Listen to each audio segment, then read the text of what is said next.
Yeah. Oo, kasi yun naman yung reality, di ba? So there are other, yung technology ngayon made it possible for radio to be taken into another platform, but still is radio, it still is BZMM, yung base mo, di ba? Yeah, Oo. yeah, yeah. So, ganun, tapos nilipat mo siya sa iba, pero yung pa rin, you cannot do that naman without your base, di ba? It's So, the radyo same pa rin. format. Kasi nung dumating yung TV, sabi nila, mawawala na yung radio. Eh, kailan pa naman yung TV? 1950s pa yun. Yes. Yung radio is still here. Nagko-coexist siya with TV. You just have to make use of available technology to make it more reachable to people, di ba? Kasi nga ngayon, di ba, pati sa phone. Oh, yes, sa States yes, nga, yes, pati sa yung mga AM, nila talagang nasa, I think iPhone yata yun. They have started doing that. Kasi yun din naman yung pinag-uusapan ngayon na paano yung sa radio, paano i-adapt yung technology into the operations of radio. Hindi ka naman lang basta, it's not the radio we knew like 30 years ago, hindi siya gano'n na tipong ganyan lang siya na transistor.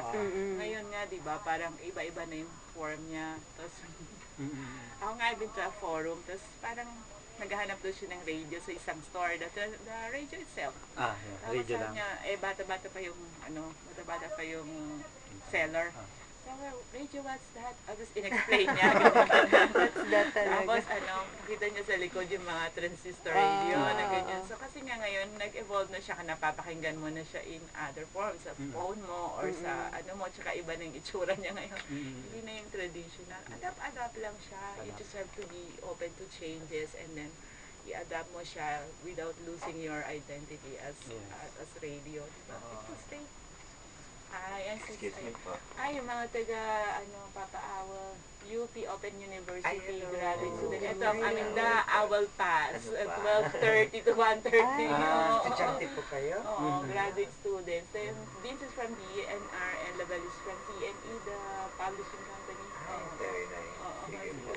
See you. Nice. Ni-mention mo kanina you're in programming, di ba? News programming. How do you define your demographics? Sino yung mga nakikinig sa inyo?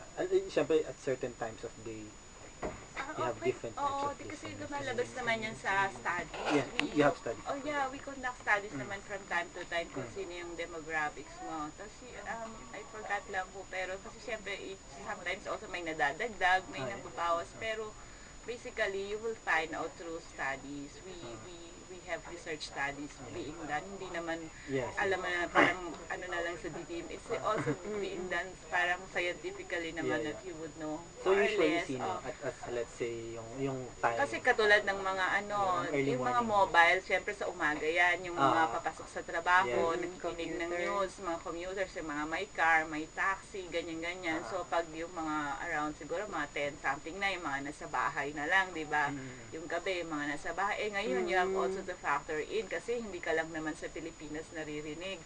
Oo, yung mga Filipinos outside. The farthest that I've received, we received email is from, hindi naman yung parang unique lang. I think it was someone from Africa and one from Colombia na Pinoy.